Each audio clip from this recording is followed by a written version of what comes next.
Al-Hakim SPDI, waktu dan tempat kami persilakan.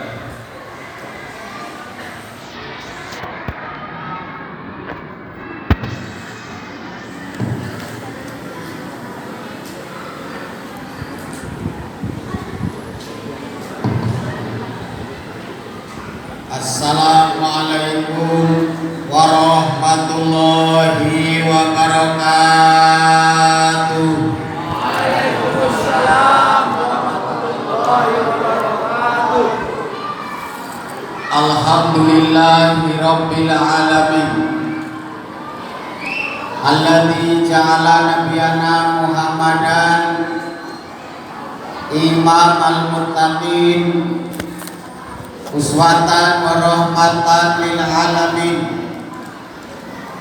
Assalatu wassalamu ala nabiyil karim sayyidina wa habibana wa maulana Muhammadin wa ala alihi wa sahbihi azmain, amma ba'd. Al-mukarramuna alim ulama alladzina hum warasatul anbiya jami'at. Yang hadir malam ini adalah calon-calon penduduk surga. Amin. Calon ya. Calon penduduk surga. Moga-moga nanti di surga sesuai dengan tempat duduknya masing-masing. Yang duduk di depan, moga-moga surganya paling depan. Yang duduk di tengah, moga-moga surganya di tengah. Dan yang di teras, moga-moga surganya di teras juga. Ini memang agak lain. Kalau di mesin-mesin lain yang paling sibuk mengisi sop paling belakang penuh ibu-ibu.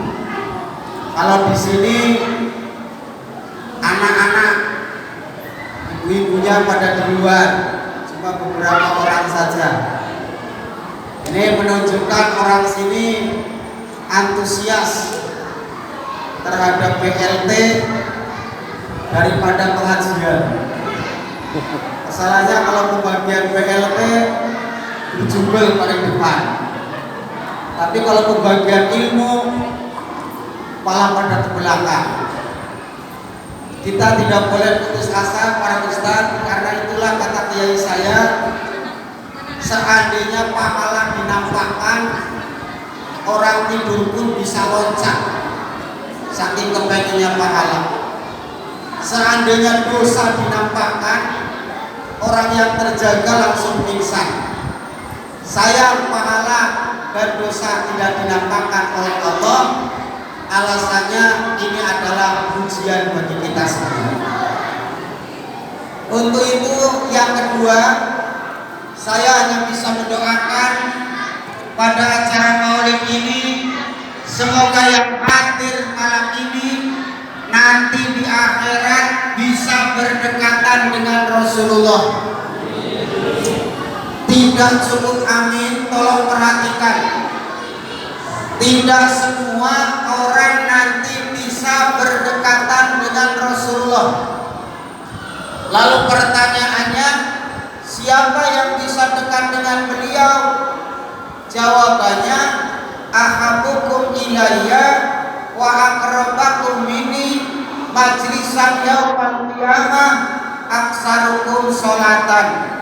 Di antara kalian yang paling cinta kepadaku, bahkan nanti di akhirat, di antara kalian yang tempatnya berdekatan denganku, siapakah dia?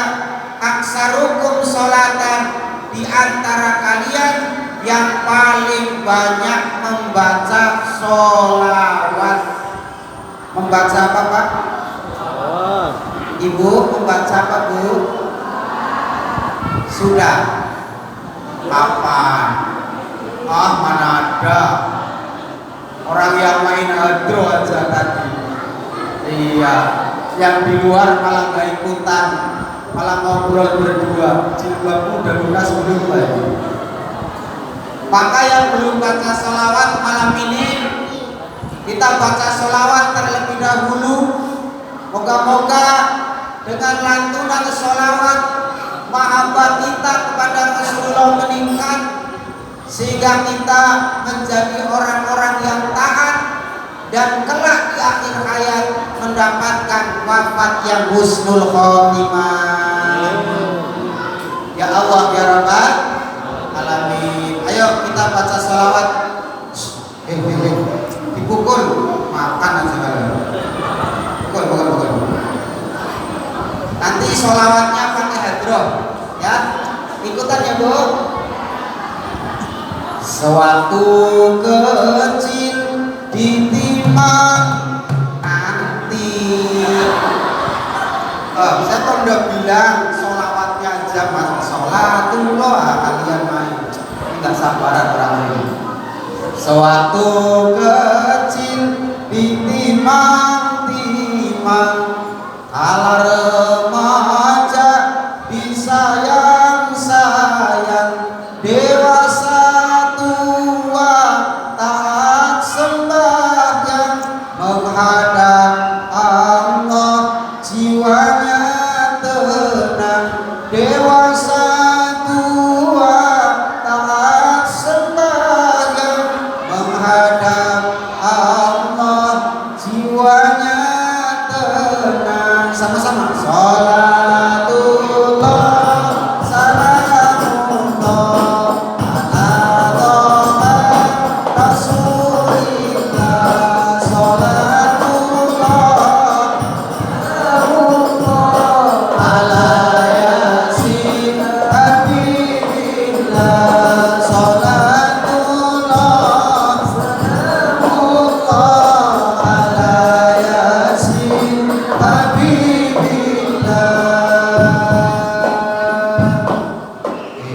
Udah kebelasan. Siapa yang taat sembahyang besok wafat menghadap Allah pulang jiwanya, yang kompak jiwanya, namanya wafat husnul. Amin Allahumma. Ulama mengatakan siapa yang pengen meninggal dalam keadaan baik, maka biasakan berbuat baik. Karena manusia meninggal biasanya sesuai kebiasaannya. Kita doakan, ya Allah, bapak-bapak yang rajin sholat jamaah di Masjid Al-Falah, moga-moga kelak meninggalnya setelah sholat jamaah di Masjid Al-Falah. Amin. Ibu-ibu yang rajin baca Quran, insya Allah meninggalnya setelah baca Quran. Amin. Bapak-bapak yang dermawan, insya Allah meninggalnya setelah sedekah. Amin. Ibu-ibu yang malam hari ini hadir di pengajian maulid di Masjid Al-Falah Marina Garden, insya Allah meninggalnya setelah pulang pengajian acara maulid dari Masjid Al-Falah Marina Garden. Oh, amin, amin. Saya menceramah, moga-moga meninggalnya masih lama. Insya Allah semuanya husnul khotimah. Amin. Sebaliknya, orang kok makin tua makin durhaka, sudah ada alamat celaka. Semakin tua bertambah dosa, banyak maksiat gak mau tobat, sayurnya nangka bumbu kemiri, dah tua bangka gak tahu, sayurnya nangka bumbu kemiri, dah tua bangka gak tahu diri. Salatullah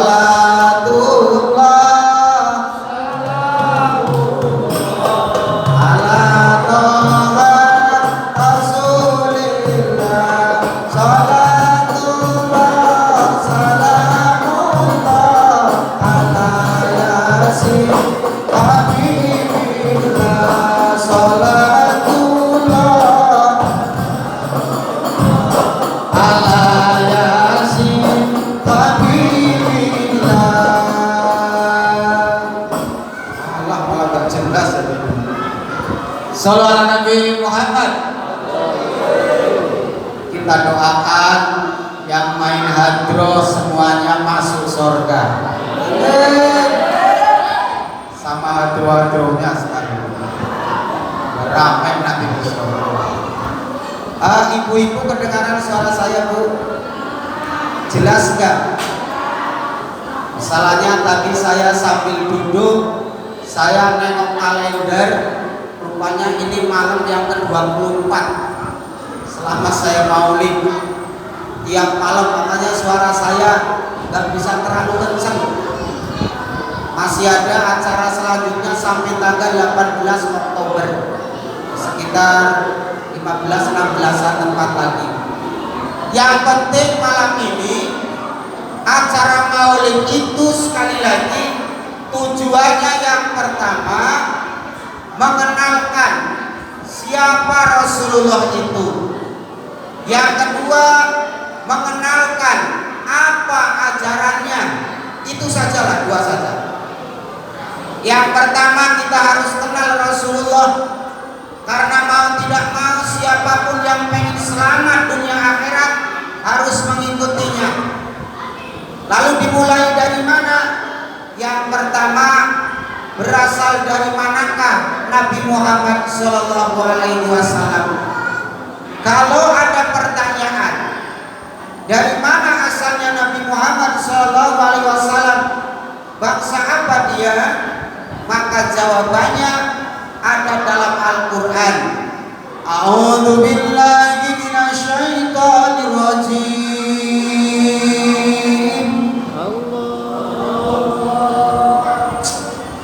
Ya Allah, yang jawab Allah, saya doakan cepat-cepat naik haji.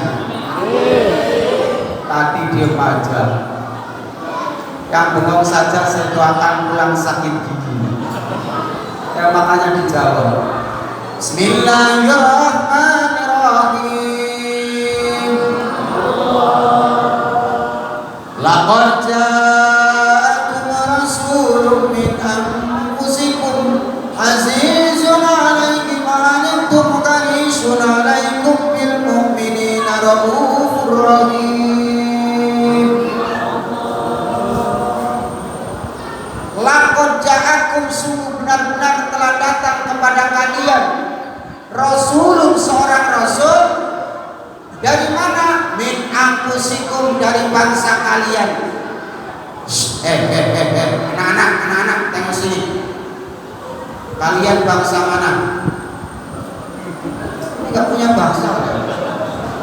Kalian bangsa mana? Oh, gak punya bangsa. Pak, Bapak bangsa mana, Pak? Oh, Indonesia, Pak Imam. Ibu bangsa mana, Bu? Indonesia juga. Maksudnya bangsa malaikat, bangsa jin, apa bangsa manusia? Malah bangsa Indonesia. Bapak Ibu bangsa mana? Nabi Muhammad bangsa apa?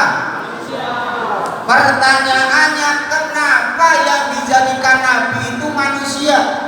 Bukan malaikat, bukan jin. Tengok sini. Nanti anak ibu akan nanya seperti itu. Kalau anak ibu bertanya, Mama, kenapa yang jadi nabi manusia? Jawabannya simpel saja. Alasannya karena kecocokan. Karena apa, Bu? Ibu nggak dengar ya? Karena apa, Bu?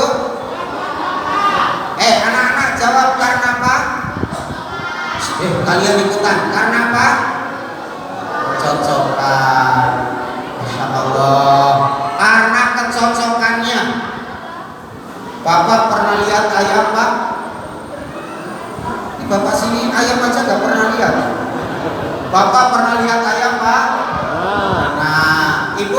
lihat ayam Bu? Ayam apa? Ayam penyet. Anak-anak, biar semangat kita ngaji. Pernah lihat ayam? Pernah lihat ayam? Yang kompak pernah lihat ayam?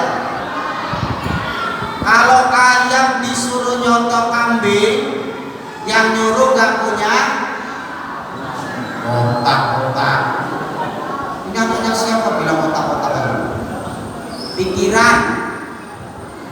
Sebaliknya kalau kambing disuruh nyontok ayam, yang nyuruh gak punya akal.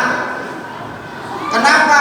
Cocoknya ayam nyontok ayam, cocoknya kambing nyontok kambing, cocoknya manusia mencontoh manusia. Manusia yang mana? Manusia yang diistimewakan. Siapa yang mengistimewakan? Yang menciptakan. Kenapa diistimewakan? Karena beliau dijadikan contoh.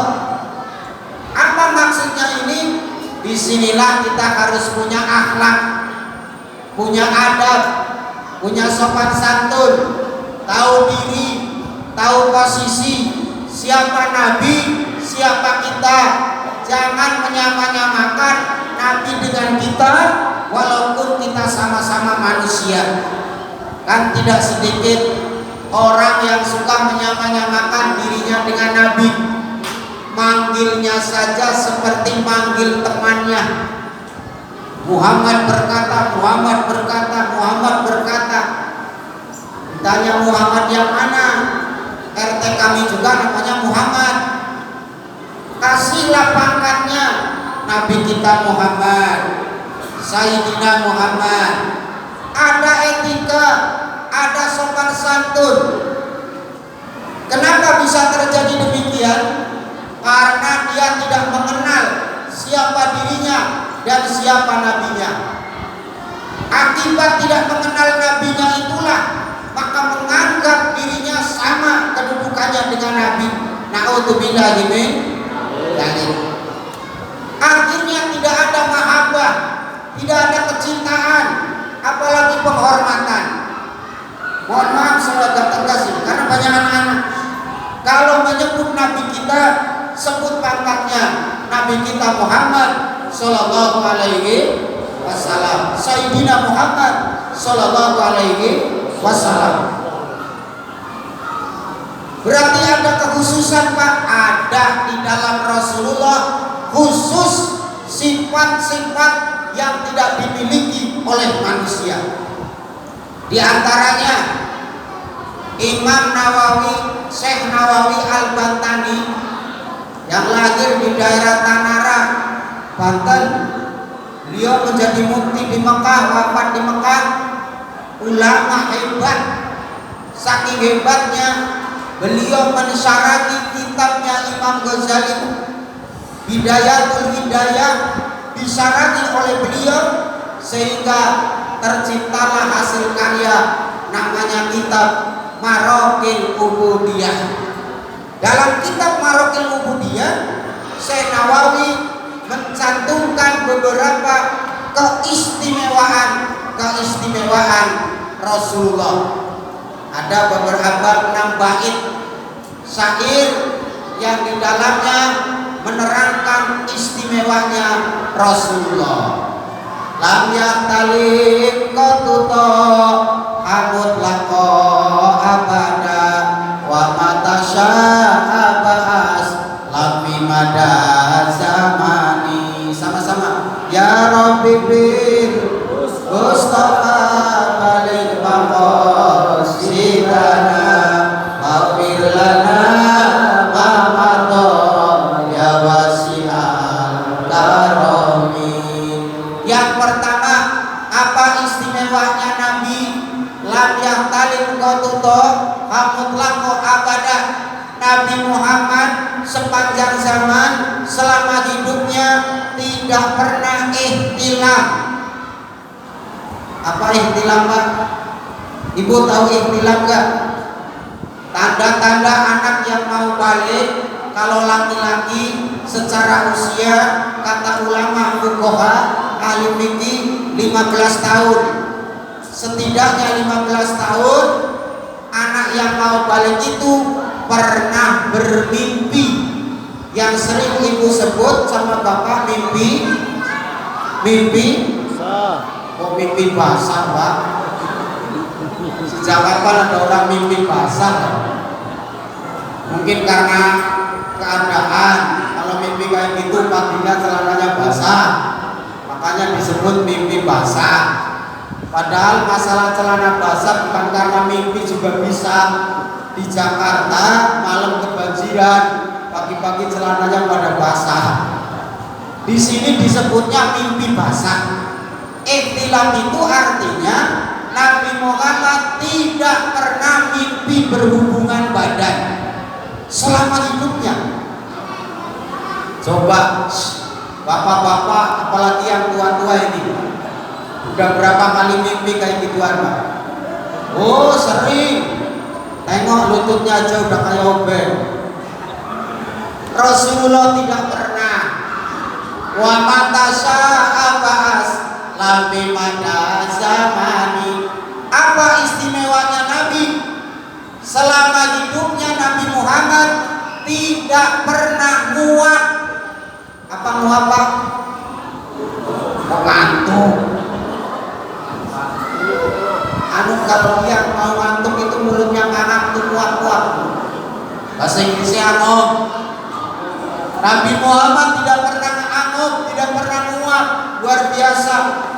Beda dengan bapak ibu yang baca Quran baru 3 ayat, yang belakang muaknya udah 70 kali. Kenapa Rasulullah tidak pernah muak? Karena Rasulullah terhindar dari perilaku tidak baik. Muak itu ternyata perilaku yang tidak baik. Siapa yang suka dengan orang muak? Gak ada. Jadi presiden kok muak terus. Presiden apa muak tok aja. Di Pak RW sambutan muak lagi. Imam masjid sholat muak terus. Waktunya pada pulang gak tahu dia. Maaf Pak, maka Rasulullah luar biasa tak pernah muak karena perilaku tidak baik. Maka menurut ilmu akhlak, bukan ilmu fikih, ilmu akhlak, Pak ini ngajinya agak serius. Kalau bapak sama ibu sholat pengen muak, ayo Pak Bu jawab. Lagi sholat kok pengen muak? Padahal di hadapan kita itu, mohon maaf, kita sedang berhadapan dengan Allah. Pengen muak waktu sholat, bapak lebih baik puasin muaknya atau bapak ibu tahan mulutnya. Nah ini kok malah gak paham saya dengan gini loh Pak, sambil dimakan gak apa-apa, sambil dimakan gak apa-apa. Ini ngajinya agak biar nyambung. Bapak ibu sholat, pas sholat itu pengen muak. Jawab, lebih baik uangnya dipuasin waktu sholat atau ditahan mulutnya? Alhamdulillah, berarti bapak paham. Ditahan, kenapa? Uang tidak baik. Tahan mulutnya, mulut yang atas. Itu juga mulut yang bawah ditahan. Jangan sampai mulut yang atas ditahan, mulut yang bawah malah muaknya gede banget. Yang kedua, ketika muak ada etika. Apa etikanya? Bu, ibu pernah muak? Cuma 4 orang yang pernah muak. Tidak pernah muak. Ibu pernah muak. 1, kalau muak mulutnya diapain? Pakai apa? Kompak pakai apa? Tangan kanan apa tangan kiri? Astagfirullah, tangan kanan. Tangan kanan, tangan kiri. Tangan kiri. Kenapa? Perilaku tidak baik. Kalau tidak baik pakai tangan kiri. Ibu ambil makanan pakai tangan.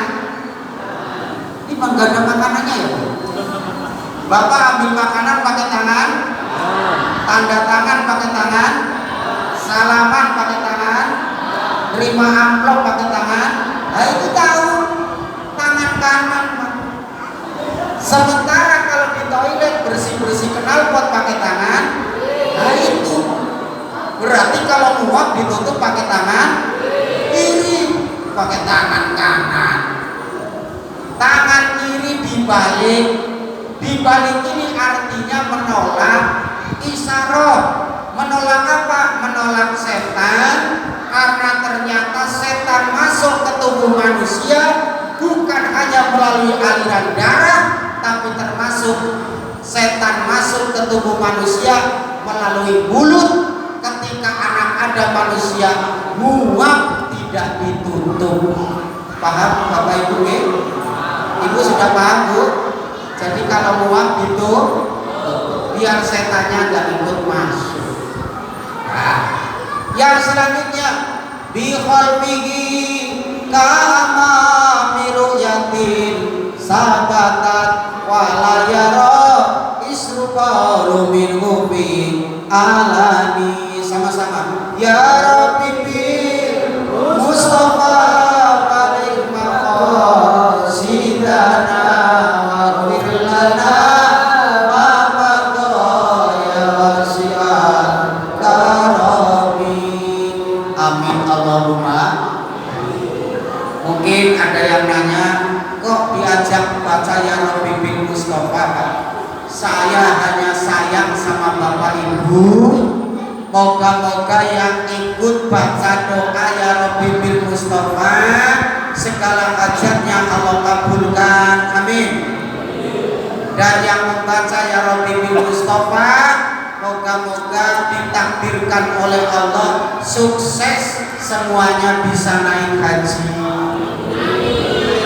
Gak cukup amin, daftar Bu.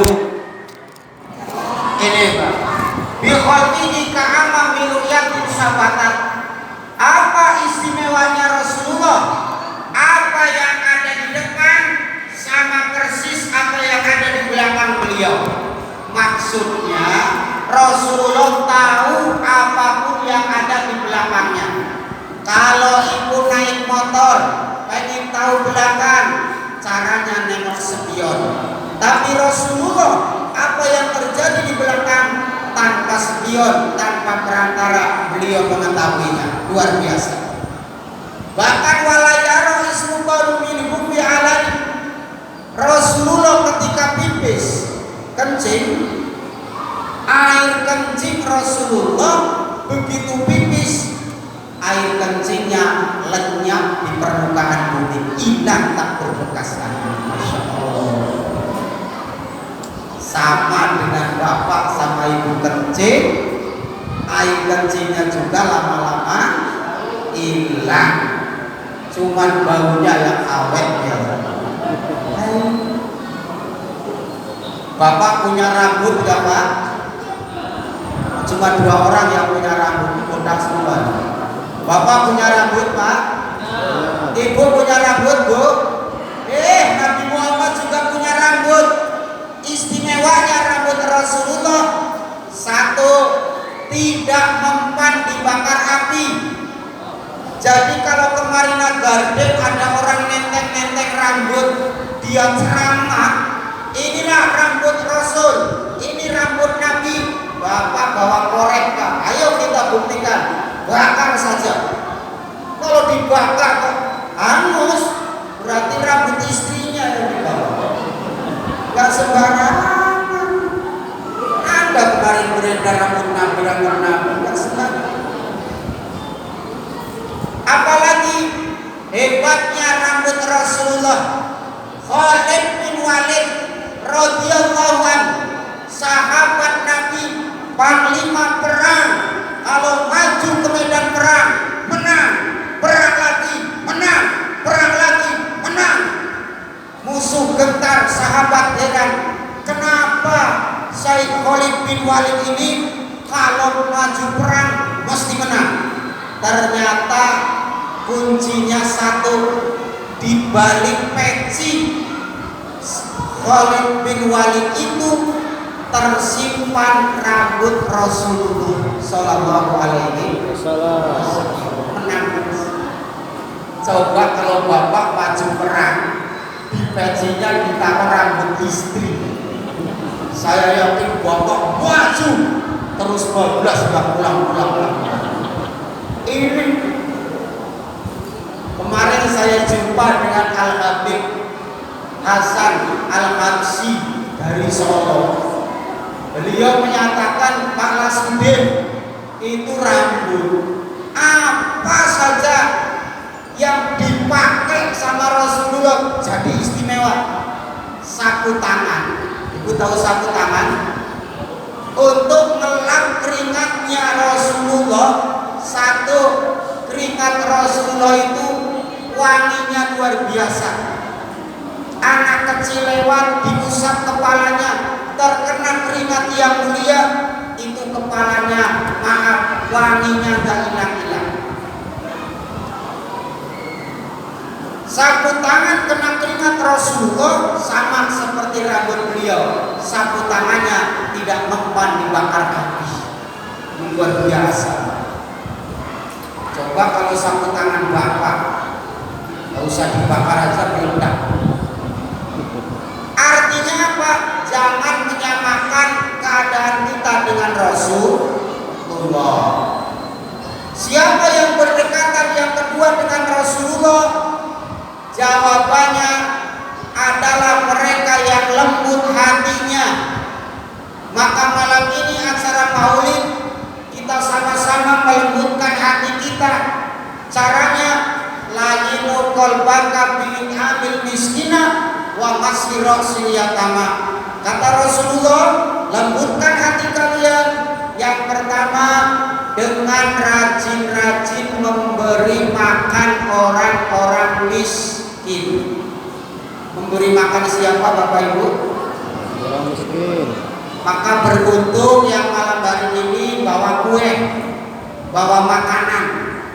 Siapa tahu kue yang dibawa sama bapak, yang dibawa sama ibu, malam ini kok dimakan sama orang miskin. Ada orang miskin di Marina Garden, ada kan? Yang hadir ada yang miskin ya? Nggak ada. Orang kaya semua kan? Yang hadir ada nggak yang miskin? Alhamdulillah. Yang hadir ada nggak yang kaya? Terus sampai ini kaya enggak, miskin enggak? Sebenarnya ini statusnya ekonominya apa orang ini? Dimakan sama orang miskin, lembut hatinya. Maka silakan Bapak Ibu dimakan. Siapa tahu ada yang miskin di sini. Kalau saya sudah nampak miskinnya, makanya makan terus dari tadi. Yang kedua, lembutkan hati kalian bimasiroksil yatama, dengan rajin-rajin mengusap-usap kepala anak yatim. Mengusap apa Pak? Anak yatim. Mengusap apa? Kepala anak yatim. Kepalanya siapa? Anak yatim. Awas yang jelas kalau ngaji jangan ngantuk. Gak sembarangan kepala diusap-usap ya. Nanti Pak RT lagi lewat rame-rame kepalanya diusap-usap. Anak yatim. Makanya kalau bapak santunan sama ibu, anak yatim cium tangan ibu, ibu usap kepalanya. Cium tangan bapak, usap kepalanya. Paham Bu? Tapi ingat jangan cuma usap kepalanya saja, kasih duitnya pula, betul Bu? Betul. Percuma Pak usap-usap kepalanya juga kalau nggak kasih duit. Ibu-ibu yang datang 700 orang, anak yatim 10 orang, yang ngasih duit 2 orang, yang lain cuma salaman sama ngusap-ngusap kepala anak yatim. Nah, ibu bayangin satu orang anak yatim kepalanya diusap sampai 700 kali. Sampai ke rumah gak dapat duit, kepalanya pada botak-botak, gak cinta. Banyak anak yatim. Moga-moga yang hadir malam ini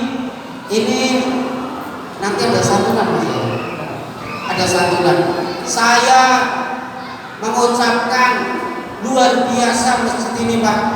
Selama saya mutar acara maulid sampai ke Pekanbaru, ke Guntung, ke Tembilahan, ke Selat Panjang, Singkep, Dabo Singkep, Lingga, cuma ada 2 masjid yang maulid mengadakan santunan, di Bengkok sama di sini.